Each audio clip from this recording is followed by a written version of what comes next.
Coucou à tous, bienvenue, c'est Algérienne dans la cuisine turque. Aujourd'hui, j'ai avec une nouvelle recette. Bon, chez moi, ma mère a dit marco double fromage, mais voilà, on va dire croquette de fromage, d'accord? Parce qu'il y a plusieurs façons de faire le marcoda. Il y a celle au persil et celle-ci qui est vraiment, on va dire, simple, sans chichi, sans épices, sans rien du tout.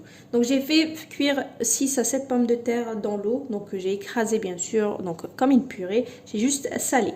Ici, j'ai de la farine, j'ai un œuf battu, j'ai de la chapelure et j'ai de la vache qui rit. Donc, c'est vraiment super simple. Donc, les pommes de terre, c'est les non lavées. Moi, je dis les sales. Voilà. Donc, c'est les non lavées pour la purée. Donc, vous prenez, vous faites un petit creux comme ça. Et là, à l'intérieur, donc, je vais mettre un bout de vache qui rit. Et ensuite, je referme. Et moi, donc, ma mère, on a toujours fait ça chez mes parents. Donc, on leur donne, voilà, cette forme-là. Et l'autre marcouda, on la met ovale. Mais celle-ci, c'est comme ça. Donc voilà, donc moi, c'est obligé. Pendant le ramadan, le marcouda sur la table, c'est obligatoire. Bon, c'est vrai que je ne la fais pas tout le temps, mais pendant le ramadan, c'est indispensable. Ok. Donc, comme je vous dis, il y a plusieurs façons de faire le marcouda. Celle-ci, on a le marcouda bel fromage. Mais il y a l'autre qui est justement juste avec c'est même pas, c'est oui, avec de la coriandre, donc voilà, et elle est plus ovale, d'accord. Donc il y a de l'ail, de la coriandre, on met un petit peu de curcuma pour lui donner la couleur jaune, mais celle-ci elle est vraiment basique de chez basique. Mais je vous ferai les deux, Inch'Allah. Pour l'instant, je vous donne celle-ci parce que c'est le qu'on kiffe à la maison. On est encore des petits enfants, mais l'autre aussi elle est pas mal. Hein.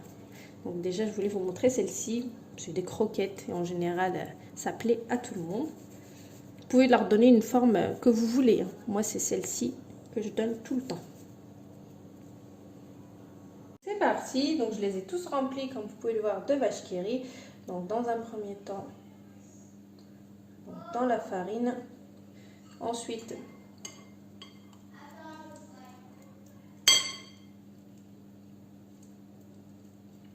dans l'œuf et en dernier dans la chapelure.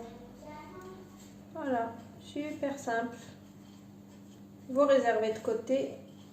Vous faites ça pour toutes vos marcouda. Ensuite, il n'y a plus qu'à faire frire. Pas dans un bain d'huile, hein. Juste un petit peu. Il ne faut pas non plus que ça absorbe trop l'huile, d'accord? Ça va être trop gras. Donc là, je vais y aller plus vite. Donc j'en fais quelques-unes comme ça. Je mets dans l'œuf, ensuite chapelure. Voilà, après ça va aller vite. Donc vous faites ça pour toutes vos marcouda. Voilà. Et ensuite, on fera cuire tout ça, Inch'Allah. Voilà. Donc là, je vais commencer la friture donc, de mes croquettes. Donc dans de l'huile, comme vous pouvez le voir bien chaude. Vous mettez et vous laissez cuire. Vous tournez. Une fois que c'est rouge, ça a bien doré, c'est que c'est bon. Bon. Je viens de sortir du travail, donc je fais ça vite fait. Je ne l'ai pas fait tout à l'heure, forcément. Ça se mange chaud. Donc je vais bien les faire dorer. Et ensuite, je vous montre les résultats. Alors regardez, comme vous pouvez voir, j'ai bien fait dorer en fait sur tous les côtés. Il faut bien que ça rentre bien la chaleur. Attention, il faut bien faire dorer pour que la vache qui rit justement à l'intérieur fond bien. Ok, ça m'a l'air d'être très bien déjà, comme ça. Et ça colle pas, hein, comme vous pouvez le voir. Hein. Juste avec un peu d'huile, pas un bain d'huile, surtout pas. Marcouda, ça ne se cuit pas dans un bain d'huile. Là, ça m'a l'air bien. Je vais pas tarder à les retirer. Voilà, donc mes marcouda au fromage, ils sont prêts. Donc les croquettes, si vous voulez. Comme vous pouvez le voir, regardez, ça a bien doré. Pardon, on sent bien que la vache qui rit a bien fondu à l'intérieur. Donc regardez. Ce fondant de fromage, c'est juste une tuerie.